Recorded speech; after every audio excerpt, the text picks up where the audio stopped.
Si tu débutes en vidéo et tu te demandes quel objectif acheter, je vais te faire gagner du temps. En réalité, tu as besoin que d'un seul objectif pour commencer. Personnellement, j'ai acheté le mien il y a 6 ans et pendant 4 ans, c'était le seul objectif dans mon sac à dos. J'avais rien d'autre et je filmais toutes mes prestations avec ça.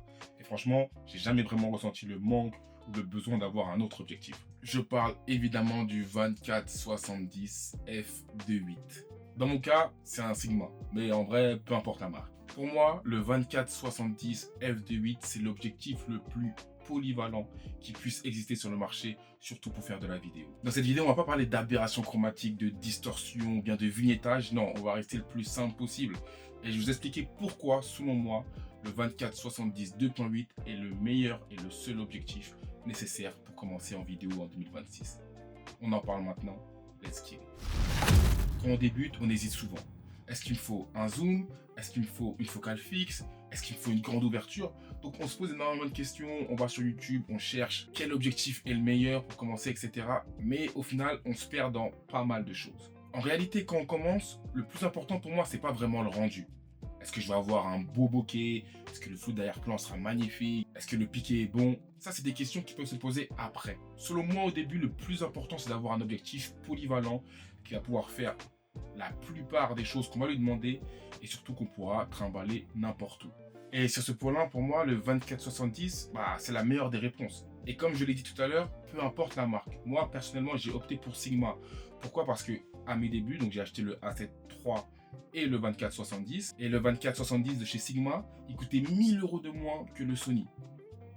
Et pour commencer, pour moi, il n'y avait pas photo. J'avais quasiment les mêmes specs pour une marque tierce qui est déjà une très bonne marque. Donc le 24-70 de chez Sigma, pour moi, cochait toutes les cases. Mais en vrai, peu importe la marque, que ce soit Sony, Sigma, Tamron, le 24-70 pour moi, c'est la meilleure solution pour commencer en vidéo. Déjà, cet objectif, il remplace pas mal de focales fixes. Avec un 24-70, tu as un 24 mm pour les plans très larges. Tu as un 35, un 50 mm pour tout ce qui va être lifestyle ou bien même pour du portrait. Et enfin, tu as un 70 mm pour tout ce qui va être plan serré.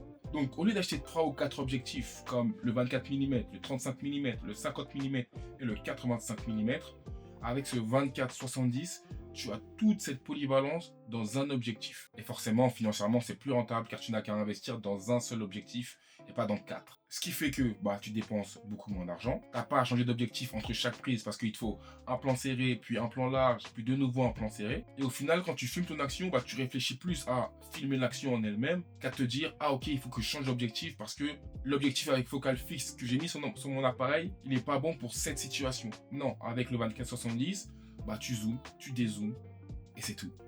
Ça va beaucoup plus vite, tu perds beaucoup moins de temps et tu es beaucoup plus polyvalent. Comme je vous l'ai dit au début, le 24-70 a été mon seul objectif dans mon sac pendant 4 ans. Et croyez-moi, j'en ai pas mis un seul d'autre sur ma caméra. J'en ai pas loué, non. Pendant 4 ans, je faisais que de la vidéo avec mon 24-70. Pourquoi? Parce qu'il faisait littéralement tout. J'avais pas besoin d'autre chose. Alors oui, des fois je me disais, ce serait bien d'avoir un ultra grand angle, genre un 16 mm ou quelque chose comme ça. Mais oui, mais ça me traversait l'esprit et après je passais à autre chose. Parce que le 24 mm en soi, c'était déjà un bon grand angle.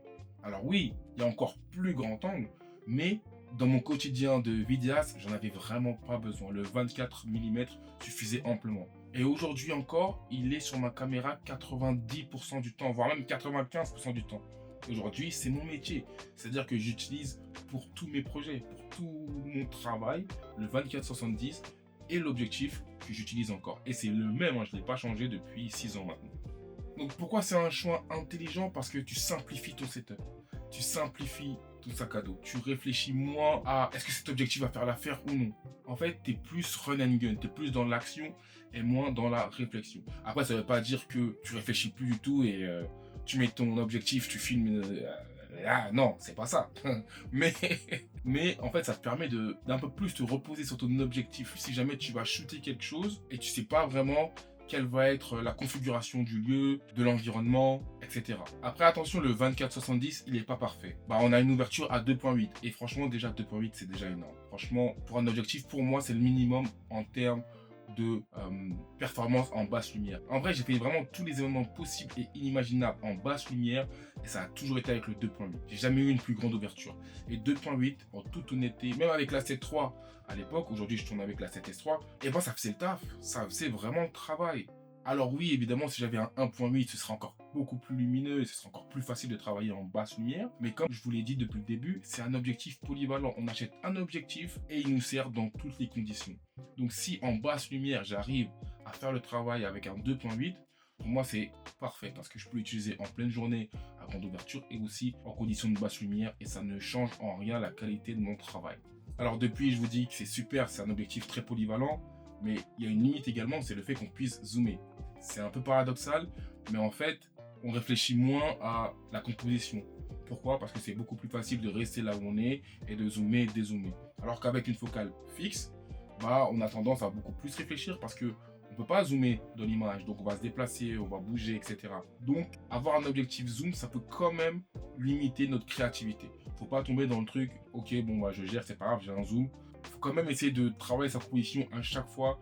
Et évidemment, le zoom est là pour nous aider, mais il faut pas oublier que on peut aussi créer une composition et on peut aussi se déplacer dans l'espace pour faire en sorte de bien composer notre image. Bon, on a compris, le 24-70, c'est l'objectif le plus polyvalent et pour moi le plus utile pour commencer en vidéo. Ok, mais maintenant, quand est-ce que je change d'objectif? En fait, tu dois envisager d'acheter un nouvel objectif seulement quand tu te sens limité par celui que tu as. Donc, à partir du moment où tu te rends compte sur 1, 2 ou 3 tournages que ton 24-70, il est plus assez bon, c'est là où tu dois vraiment changer d'objectif. Moi, par exemple, le deuxième objectif que j'ai acheté après le 24-70, c'est le 70-200 de chez Sony.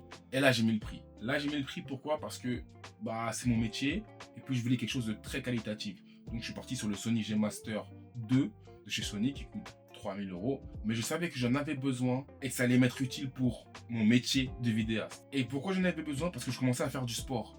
Et dans le sport, le 24-70, c'est pas assez. Le 70 mm, il va pas assez loin. Du coup, il me fallait un 70-200 pour pouvoir vraiment être dans les gradins et zoomer très loin, ou bien être sur des pistes de karting et pouvoir suivre le karting en mouvement. Là, j'avais pas le choix que d'avoir un 70-200. C'est pour ça que j'ai décidé d'acheter un nouvel objectif. Mais je l'ai acheté uniquement parce que j'en avais besoin. Et du coup, vu que j'en avais besoin, j'ai jamais regretté cet achat. Alors, j'utilise peut-être pour 10% de mes prestations parce que le sport, c'est pas le domaine où j'évolue le plus, mais je sais que j'en ai besoin et que dans ce moment-là, c'est le 70-200 qui est sur ma caméra. Donc, tant que tu sais vraiment pourquoi tu as besoin d'un 35 mm, d'un 50 mm 1.4 ou etc., c'est à ce moment-là qu'il faut changer d'objectif. Et si tu le fais de la bonne manière, tu ne regretteras jamais tes achats. Donc, pour résumer, pour qui est fait le 24-70 2.8? Tout d'abord, si tu débutes en vidéo et tu sais pas quel objectif acheter en premier, vas-y à 100%, tu ne regretteras jamais ton choix. Si tu veux filmer un peu de tout, événements, corporate, festival, club, le 24-70 te permet de tout filmer. Si tu veux un setup simple et rapide, t'as qu'un seul objectif, tu le fixes sur la caméra, il ne bouge jamais. Si tu veux éviter de te trimballer avec un 24 mm, un 35, un 50, un 45, bref. Si tu veux de la simplicité, le 24-70, c'est ton meilleur ami. En bref, si je devais recommencer la vidéo aujourd'hui à zéro, je ferais exactement la même chose. J'achèterais un boîtier et un objectif 24-70 pour la polyvalence. Et je filmerai vraiment tout avec cet objectif, en sachant pertinemment que le reste viendra plus tard. Si tu ne me connais pas, je m'appelle Gilles et j'ai quitté mon CDI pour vivre pleinement de ma passion et devenir vidéaste freelance. Je partage tout sur cette chaîne YouTube, donc n'hésite pas à t'abonner. On se voit dans la prochaine vidéo et n'oublie pas d'ici là, si tu dors, ta vie dort. Peace.